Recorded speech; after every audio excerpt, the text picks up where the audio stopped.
Hello friends, उम्मीद करता हूँ आप सभी अच्छे होंगे। दोस्तों, अपने चैनल के एक व्यूअर है, इन्हें विंडोज 7 ऑपरेटिंग सिस्टम में एक इशू आ रहा है। इन्होंने कमेंट किया था, कमेंट फिलहाल अब आप देख सकते हैं। एक्चुअल में ये अपने कंप्यूटर को रिपेयर करना चाह रहे हैं, यानी बूटिंग के प्रोसेस में इनका कंप्यूटर जो है वो रन नहीं हो रहा है और बार बार इनसे क्वेश्चन पूछ रहा है कि आपको नॉर्मल मोड में आपको आपके कंप्यूटर को रन करना है या आपको रिपेयर करना है। बहुत सारी सिचुएशंस ऐसी होती हैं कि कहीं ना कहीं हमारे ऑपरेटिंग सिस्टम की फाइल जो है वो करप्ट हो जाती हैं और विंडोज 7 और आगे के ऑपरेटिंग सिस्टम्स के अंदर हमें फैसिलिटी दी जाती है कि आप इसे रिपेयर भी कर सकते हैं। तो दोस्तों, यहाँ पर इसके लिए आपको क्या करना है, आज के इस वीडियो के अंदर मैं आपको यही बताने वाला हूँ। दोस्तों, अपने चैनल की वेबसाइट है, स्क्रीन पर नाम आप देख सकते हैं, लिंक डिस्क्रिप्शन में अवेलेबल है। टेक्नोलॉजी से रिलेटेड बहुत सारे आर्टिकल मैं यहाँ पर लिखता रहता हूँ, आप चेकआउट कर सकते हैं। दोस्तों देखिए, यहाँ पर सबसे पहली बात तो ये समझ लेते हैं कि ये जो सिचुएशन है, यानी ऑपरेटिंग सिस्टम जब करप्ट हो जाता है तो इसे बूटअप के लिए जो फाइल्स रिक्वायर्ड होती हैं, अगर ये फाइल करप्टेड है, किसी वजह से मिसिंग है, तो दोस्तों यहाँ पर ये होता क्या है कि यहाँ पर फिर हमें ऑपरेटिंग सिस्टम की तरफ से एक मैसेज दिया जाता है कि इसे रिपेयर कीजिए।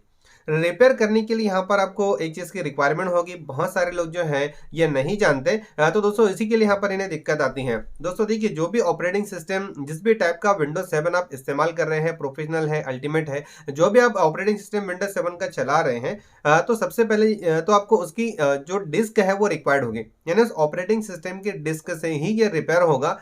हाँ, एक सिचुएशन ऐसी होती है कि कहीं ना कहीं हमारे कंप्यूटर के अंदर इसका बैकअप होता है, तो ये डायरेक्टली बगैर इसकी डिस्क के, यानी ऑपरेटिंग सिस्टम की डिस्क अगर आपके पास नहीं भी है, तो भी ये किसी सिचुएशन में इसे रिपेयर कर लेता है। यानी जैसे वो पूछ रहे हैं हमसे कि रिपेयर करना है या नॉर्मल मोड में रन करना है, तो रिपेयर पर आप जैसे आप इंटर देते हैं, कुछ मिनट का प्रोसेस होता है और उसको जो भी फाइल रिक्वायर्ड होती है, जो मिसिंग या करप्टेड होती है, वो अपने कंप्यूटर से रिकवर करके जो है वो नॉर्मल पोजीशन में हमारे कंप्यूटर को रन कर देता है। लेकिन कुछ सिचुएशंस ऐसी भी होती हैं कि यहाँ पर रिपेयर नहीं हो पाता, यानी रिपेयर की जो प्रोसीजर होती है वो कंप्लीट हो जाती है और कंप्लीट होने के बाद जब कंप्यूटर रिस्टार्ट होता है, तो रिस्टार्ट होने के बाद फिर से वही मैसेज हमें नजर आता है कि रिपेयर करना है या नॉर्मल करना है। हालांकि रिपेयर कंप्लीटली सक्सेसफुली हो जाने के बाद नॉर्मल मोड के अंदर हमारा कंप्यूटर रन होने लगता है। दोस्तों, अगर यहाँ पर ये बार बार रिपेयर करने के लिए हमें बोल रहा है, तो फिर इसका सिंपल सा मतलब ये होता है कि इसका जो ड्राइव, जो सिस्टम ड्राइव है, जिस ड्राइव के अंदर सी में, डी में जो भी अपने सिस्टम ड्राइव बनाया है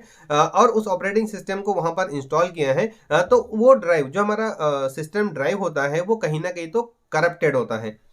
इस रीजन से भी यहाँ पर क्या होता है कि फाइल जो है वो वहां पर रिप्लेस नहीं हो पाती, कॉपी नहीं हो पाती। तो वो एक पर्टिकुलर पोर्शन जो होता है हमारे ड्राइव का, जो हमारे ड्राइव का पोर्शन होता है, वहां पर बैड क्लस्टर्स आ जाते हैं, प्रॉब्लम्स आने लगती हैं। तो ऐसी सिचुएशन में क्या होता है कि फिर यहाँ पर आपको उस ड्राइव को उसको रिफ्रेश करना होता है। अब रिफ्रेश कैसे करें, तो यहाँ पर इसे आपको सिंपली जो है ऑपरेटिंग सिस्टम की डिस्क से ही आपको इसको करना होगा। यानी आपको सबसे पहले तो आपके जो ऑपरेटिंग सिस्टम का आपका डिस्क है उसको आपको आपके कंप्यूटर में डालना है। उसके बाद जो है आपको फर्स्ट बूट डिवाइस जो है आपके बायो सेटअप के अंदर जो है, फर्स्ट बूट डिवाइस जो है वो आपको सीडी डीवीडी जो भी अपने आपके कंप्यूटर में अटैच है, तो वो आपको सिलेक्ट करना है।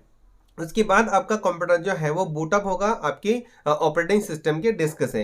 और उसके बाद फिर आपको क्या करना है कि उस ड्राइव को, जो भी आपका सिस्टम ड्राइव है, आमतौर पे सी ड्राइव होता है, तो सी ड्राइव को आपको सिलेक्ट करना है। उसके बाद इसको आपको डिलीट करना है। डिलीट करने के बाद वहां पर न्यू का बटन आएगा, न्यू पर क्लिक करने के बाद जो है आपको नया ड्राइव क्रिएट करना है उस जगह पर। और फिर उसके बाद जो है इसको एक बार फॉर्मेट कर लेना है और फिर इसके बाद इंस्टॉल का बटन हमें नजर आएगा, इंस्टॉल कर लेना है और एक नया ड्राइव जो है हमारा प्रेजेंट हो चुका है और इसके अंदर हमारा नया ऑपरेटिंग सिस्टम आ जाएगा।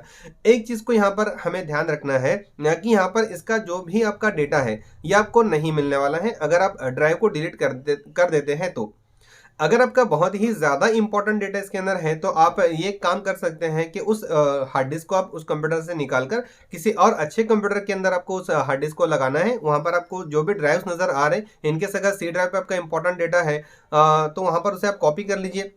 अगर ड्राइव नज़र आ रहा है तो यहाँ पर अगर ड्राइव नज़र नहीं आता, इसका मतलब ये है कि वो करप्टेड है और उसका आप कुछ ही नहीं कर सकते, पॉसिबल नहीं है कि वो रिकवर हो जाए, बहुत मुश्किल है उस चीज़ को रिकवर करना। तो ऐसे आप वो करप्टेड हार्ड डिस्क को कहीं और लगाकर ट्राई कर सकते हैं। डेटा अगर आपको मिल जाता है तो वो रिकवर कर लीजिए, कॉपी कर लीजिए और उसके बाद फिर उसे उसी कंप्यूटर में लगाकर, जो मैंने प्रोसीजर आपको सेकंड सिचुएशन की बताई, इन्हें नए ड्राइव में नए ऑपरेटिंग सिस्टम को इंस्टॉल करके आप इसे कर सकते हैं। तो फिर होगा क्या कि आपका कंप्यूटर पहले की तरह नॉर्मली चलने लगेगा। तो ये ये कुछ पॉसिबल सॉल्यूशंस है जो आप ट्राई कर सकते हैं। तो दोस्तों बस इतना ही था इस वीडियो के अंदर। उम्मीद है जो भी चीज़ मैंने आपसे शेयर की आपको ठीक लगी होगी। अगर आप इन सारी चीज़ों से सेटिस्फाइड हैं इस वीडियो को आप लाइक ज़रूर कीजिए, इस वीडियो को अपने दोस्तों से ज़्यादा शेयर कीजिए। और अगर आपने अब तक के आपके ही टेक्निकल चैनल टेक्निकल बोनस को सब्सक्राइब नहीं किया है तो इसे सब्सक्राइब कर लीजिए, साथ ही बेल आइकन को भी प्रेस कर लीजिए ताकि जब भी कोई एक नया वीडियो इस चैनल पर आए तो आपको इसका मैसेज मिले और आप उस वीडियो को देखकर अपने नॉलेज को बढ़ा पाए। तो दोस्तों जल्दी ही मिलेंगे एक नए और बहुत ही यूजफुल और इंटरेस्टिंग नॉलेजेबल टॉपिक के साथ। तब तक के goodbye and take care.